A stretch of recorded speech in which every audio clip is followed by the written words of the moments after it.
Welcome back to another episode of Sit Down with Dale. This month we're going to be talking about AI and automation with a bit of a specific twist in the tail, I guess. So we're going to start off a little bit more broadly and discuss, I guess, just AI generally in the workplace and with IT and things like that, and sort of walk us through how it looks in an organization or an industry as a way to actually do something other than just generate stuff. Yeah, look, great place to start. I guess most people are familiar with the what I can call the consumer versions of AI. So your ChatGPT, your image generation type tools that over the last 18 months have rapidly been adopted for a lot of marketing content generation and making funny memes of your cat and things like that, which, while pretty cool to play with, don't really have a lot of commercial utility. So if we peel back the layers on that and move from, say, the consumer grade AI tools and look more towards what I would consider to be the commercial products. So you've got things like Copilot, which is bundled in with a lot of the Microsoft 365 stuff. You've got the commercial versions of ChatGPT or OpenAI. You've got tools like Perplexity. You've obviously got Anthropic and those sorts of tools. They, when they're actually set up quite well and have the correct privacy settings and everything in place, which is another gotcha with this, is you've got to make sure that you're not leaking corporate data into these tools. When they're set up like that, they do have great utility at being able to do large amounts of data processing really, really quickly and surfacing information that in a business context actually enables decision making a lot faster. And the true value out of these tools is when they can be put into some sort of automation sequence where things like your weekly reporting structure is able to take data that's already available, put that into a centralized place, run the AI tools with a series of rules over the top of those, and then produce the outcomes that can then be used by the executive team or a board team or even just a founder in a business to actually analyse performance and know straight up where they're actually at without having to go through reams of data to try and find those nuggets of information that actually help. So that, in a nutshell, is where you see the greatest advancements in the technology, is really in that data analysis space. And strictly speaking, that's not necessarily what people think of AI as, but that's really the background of where it all came from, which is that real machine learning, big data analysis type stuff. And then being able to extend upon that for insights out of those particular data sets that you might be analysing. Is that sort of... Yeah, sounds good. So sort of with that, we have obviously the idea that AI is a tool and it's not as a replacement for any particular person or system or anything like that. It should be in support of whatever is already there.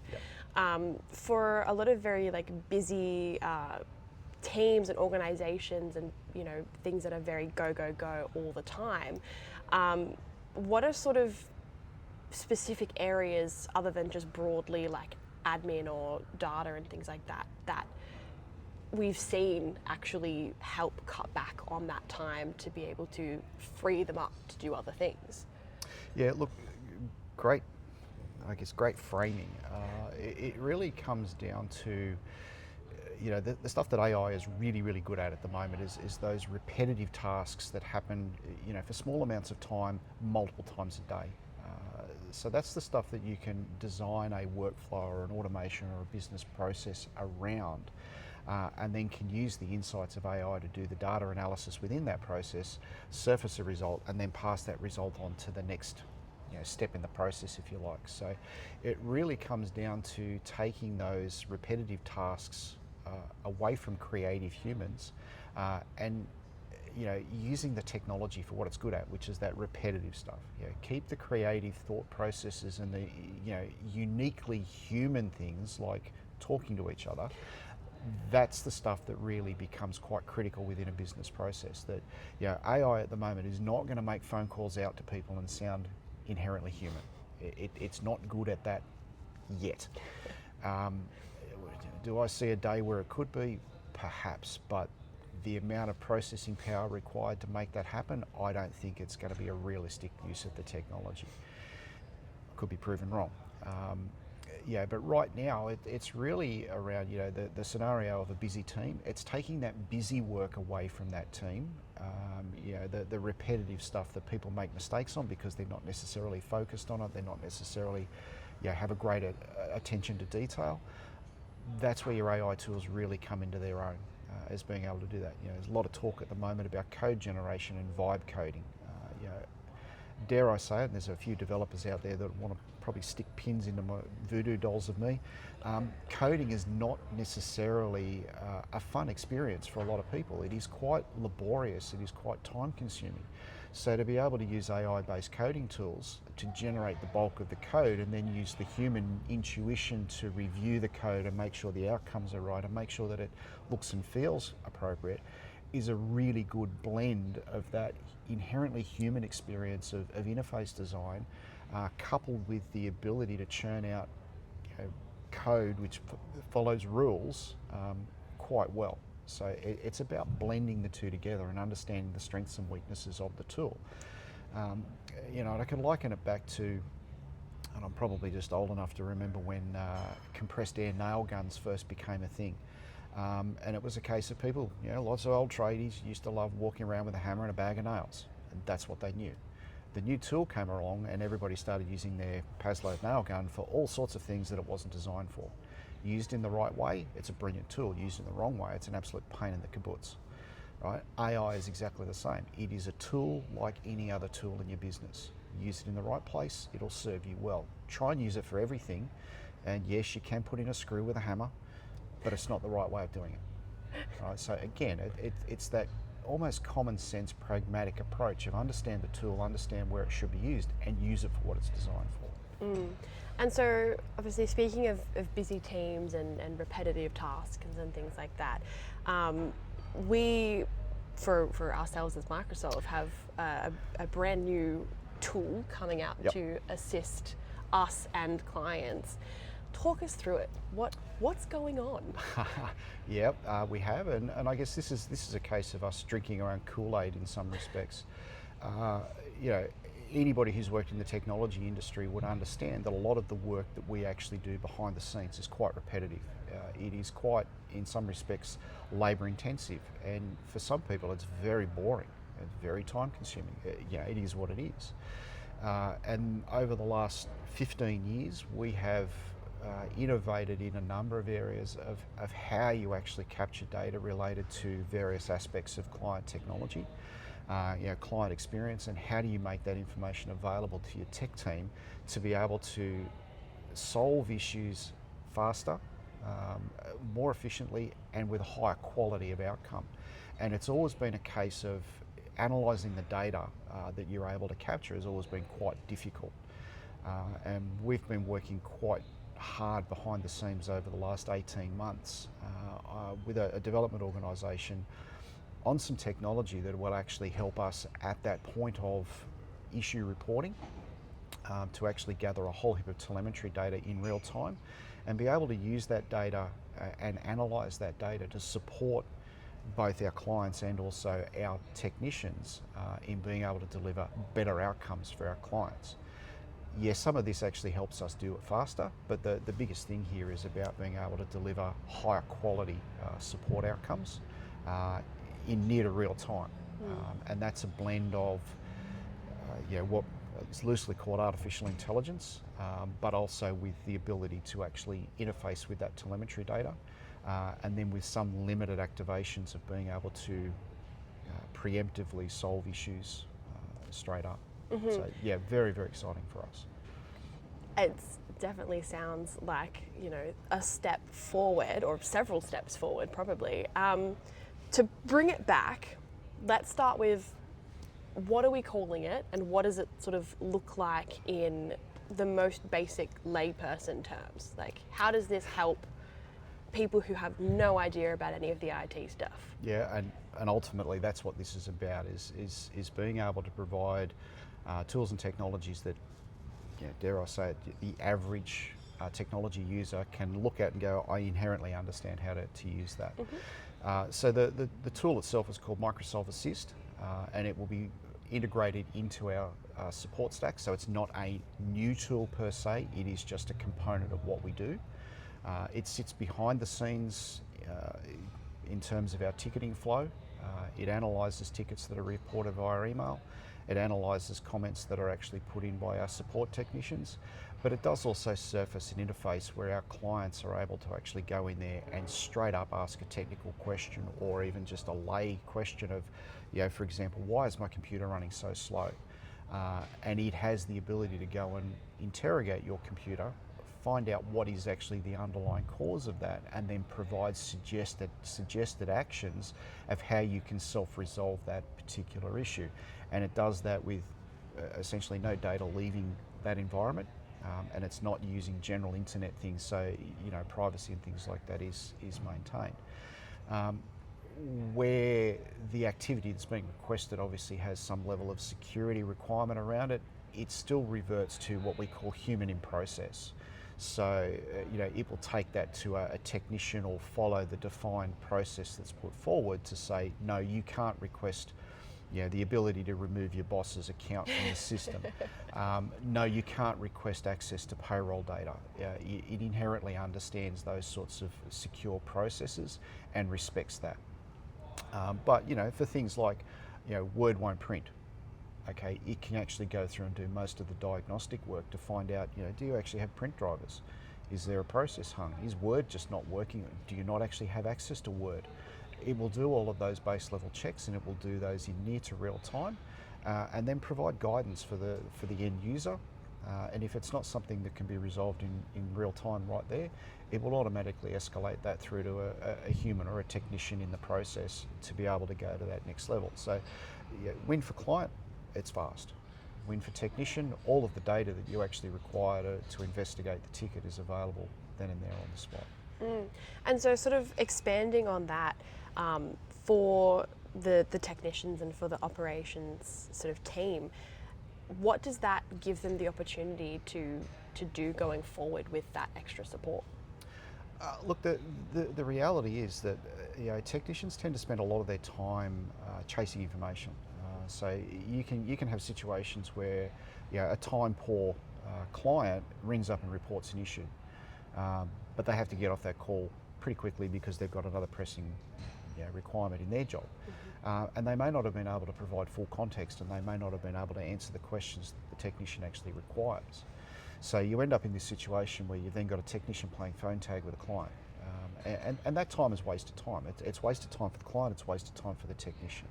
So this is really about making sure that as soon as something is reported, you've got a full telemetric understanding of what's happening within that client environment, that you can then correlate events. And you can try and work out, without having to necessarily interrupt the client and their day, what else was happening at that time. Did that contribute? Was that the cause? What can we actually fix? So it's really around the compression of time, and getting rid of those bits. The phrase is time and motion study. If you look at a time and motion study, most of your time is spent on stuff that doesn't really matter. If you can get rid of that out of the process, then you're able to deliver those services in a way that the clients respond to better. Makes for happier clients, and it means that the technicians are not spending their time on follow-up phone calls and administrivia. They're actually working through the tickets in a process that actually makes them more efficient and lets them move more into what we call proactive management rather than reactive management. And this is certainly not about reduction in technician numbers or anything like that. It's around optimization of outcomes and making sure that we can deliver those in the expected manner for our clients. And so we're in sort of early stages of rolling this out to clients. What do you expect or hope or whatever it is that this looks like in the next sort of 6 to 12 months for both clients and Microsolve?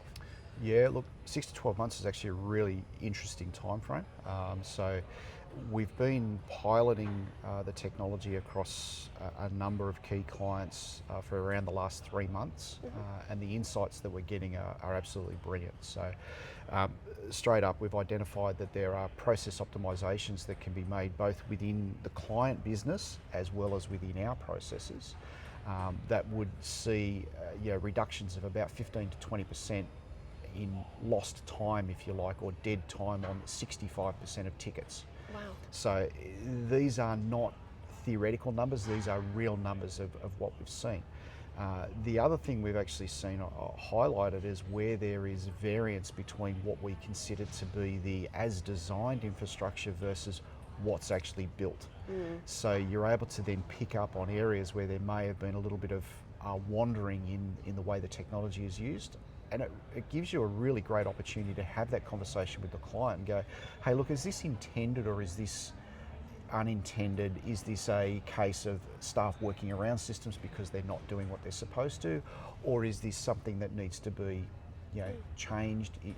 What is it? Let's have that conversation. So again, it's really around that delivery of value that the client actually wants to see. That they want to know that their environment is working the way their staff want it to, that it's secure, and that it's actually delivering value. Sometimes there's stuff in there that you don't know and you can't tell unless you've actually got all of that telemetry around every issue being investigated and analysed at volume in near to real time. So that's been one of the, I guess you could say, the unintended values out of the process, as we've surfaced a number of those already. Going forward over the next 6 months, it's going to give us the opportunity to work across our entire client base with that, and then be able to surface insights that are not client specific, but perhaps technology specific across our clients, and then also be able to analyse, on a vendor basis, which of these solutions are actually working better than others.